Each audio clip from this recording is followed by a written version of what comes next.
Hey guys, we are so excited to have Caitlin Crosby, a dear, dear friend of mine here. And honestly, we're videoing because this is a special time. Caitlin, right now, while we're sitting here getting all the download from God, is with her husband in a very private location celebrating their first anniversary. Yeah. And I had actually asked Caitlin to come and be a part of the conference this year, and she said yes before checking with her husband, only to find out it was their year anniversary. Hello, yeah, right? I forgot. Horrible. So they are somewhere cuddling right now. So we are taping this because I want you to hear her story on how God really rocked your world with the new for you.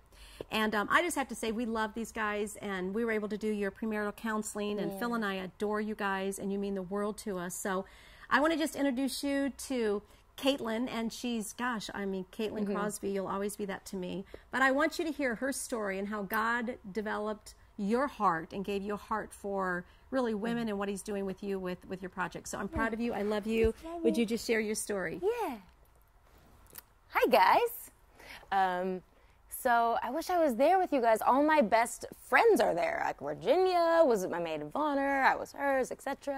And Krista, I'm obsessed with her. And Kristen and Plum and everybody. I am in love with all of you.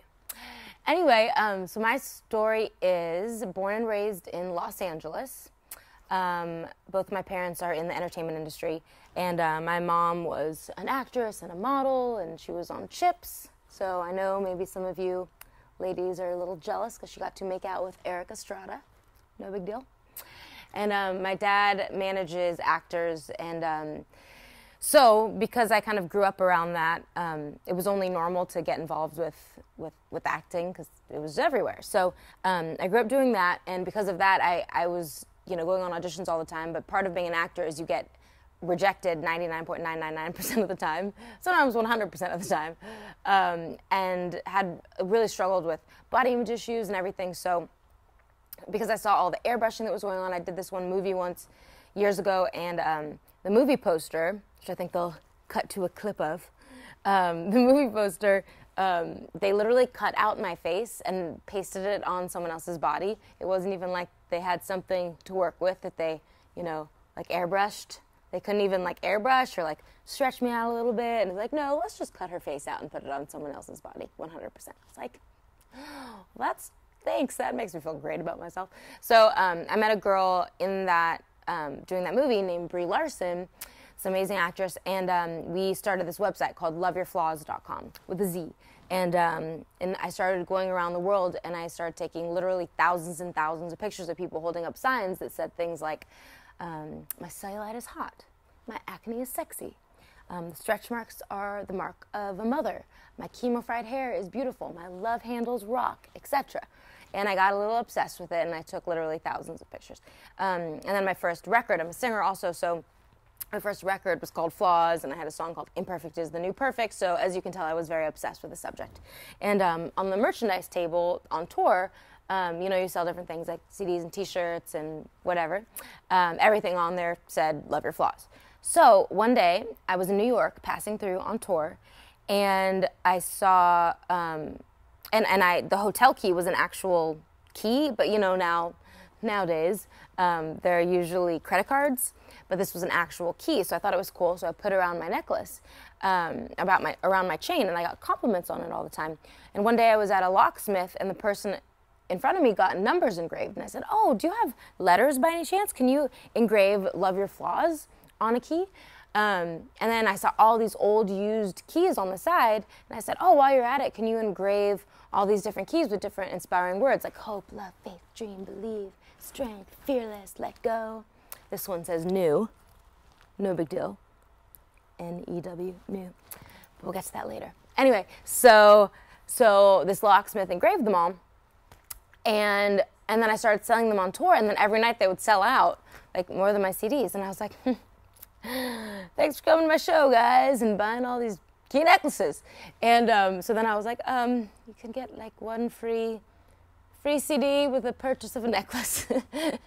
And so I was like, okay, what is God doing here? God is doing something, because people are really resonating with these key necklaces. It was weird. And so I kind of tied it into the whole Love Your Flaws thing. Like, okay, everyone get a key that reminds you that you're one of a kind. Just like just like you might feel like these keys. You might feel old, used, discarded, flawed, etc. But get one that reminds you that you're unique. There's no one else like you. Just like this key necklace, there's no one else like this key. There's no other key necklace like this because everyone is one of a kind. And then I came up with this whole pay it forward concept. So once you get one, you're supposed to wear your key for a moment, for a season, for a time, embrace your word, and then your homework is you have to give it away at some point to somebody that you feel needs the message on the key more than you. So again, embrace your word, embrace it for a season, then open your eyes, keep your eyes open to someone who's going through a hard time, and then you have to pass on your key to them. And then you tell them they have to pass their key to someone else, and then they pass their key, so it's a whole pay it forward movement. So then I started thegivingkeys.com. But then I knew that I wanted the money to go to charity. I knew there was a missing link. I didn't know what. I waited for the missing link for maybe 6 months to a year. And I could have settled. I could have partnered up or done like, oh, proceeds of these go to my friend's nonprofit. Because I had like a ton of friends that had nonprofits at the time. And it just, nothing felt right. And I prayed about it all the time. I was like, God, give me your, like, what do you want this to be? And I didn't hear anything, honestly, for 6 months to a year. And I just had this pit in my stomach, like, no, that's not it. No, that's not it. That's not it. So then one day, I was leaving church on Hollywood Boulevard. I left crying. It was like a scene from a movie. It was very dramatic in my own brain. And I was like, what else can I do to help people and change the world? And then right then, I saw a homeless couple. And they were holding up a sign that said, ugly, broke, and hungry. So I went up to them and I was like, why does your sign say that? And they're like, they gave me their life story. I fell in love with them. I wasn't thinking about the Giving Keys at all. And then I ended up taking them to dinner that night. And we talked for hours and I got their life story. It was like so crazy and so intense. So I said to the girl 2 hours into it, Sarah, I said, oh, I like your necklace. And she said, oh, thanks, I like making jewelry. And I was like, oh, this is my aha moment. You're the missing link to the Giving Keys. Do you guys want to be my business partners? And they were like, what? Well, okay. So then the next day I went to the locksmith and bought the engraving equipment, and then I went to Pep Boys and bought hammers. And then we started meeting up in like alleyways and bad neighborhoods, and it definitely looked like we were doing drug deals because, you know, I'd pull up in my car, roll down my window, hand them some cash. They would, you know, hand me paper bags full of stuff, but it was keys. And yes, so little by little, they started saving up enough money to stay in a motel, and little by little they started saving up enough money to get their own apartment, etc., etc., etc. Got their GED, and it was like crazy, and I started getting them into different stores like Fred Siegel and this and that. Now fast forward to 100 years later. Well, not really 100 years later. That was in 2008 when I started it, but now we're in almost 1,000 stores, which is crazy town, and in 120 Nordstroms and Kitson and this and that. So this has accidentally taken over my life. So what's new in my life is learning how to accidentally become a businesswoman and try to be taken seriously. Because do not show me a spreadsheet or financials because I don't understand how they work. But I am learning. Like today I just met with a business consultant and he's kind of helping me learn how to be a CEO of almost 30 people, 30 employees, and I'm like, oh my gosh.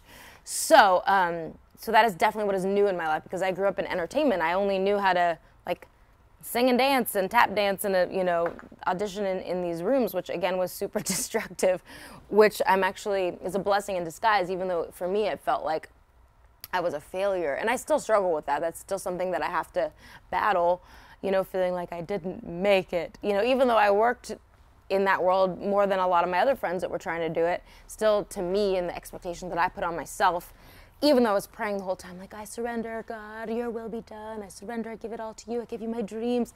Deep down, it was like, but I really want this to happen, And instead, God took my life in this other direction, and it's like, wow, God is all over the Giving Keys. It's crazy. And so it's so amazing. In my whole life, I always prayed, God, give me your heart for people. Give me your heart for people. I want to feel what you feel for people. Like that song, the end of that worship song that's like, break my heart for what breaks yours. You know that song? Brooke Fraser, I love her. Shout out. But so that was always my prayer, like, break my heart for what breaks yours. And I really feel like he answered that prayer in the Giving Keys. Now, since that, we've hired over 20 homeless people, and we've transitioned out of homelessness over 10 people so far, and we're in the middle of transitioning more, and it's like crazy and so amazing. Yeah, so I think I always want to encourage people to embrace God leading you and to really be genuinely surrendered and to always check your motives. Like, why do I want to do this? Why do I want to do this? And I also always want to encourage people to keep your eyes open to all the needs that you see around you, because you can start something. Anybody can start something. I was a philosophy major. Like, I was definitely not a business major. So, you know, because my eyes were open and I prayed that prayer, I really feel like that's kind of what led my life in this direction. So I want to encourage you, all the needs you see around you. If you see someone who's cold, like, get them a blanket. Start a conversation with them. If you see somebody who's hungry, get them a sandwich. Ask to buy them dinner. Like, you know, there's always something that you can do. I'm sure you have a ton of extra blankets in your closet or sleeping bag. Or if you don't have one, then go buy one and give it to someone. There's always something that you can do. You can easily come up with something creative or not creative. It's not creative to buy someone just a water, because I'm sure there's tons of people that need water. So I just want to encourage you guys, again, you can start something. It's very easy. There's so many needs around you, and maybe you hold the key, no pun intended, you hold the key to somebody else's breakthrough.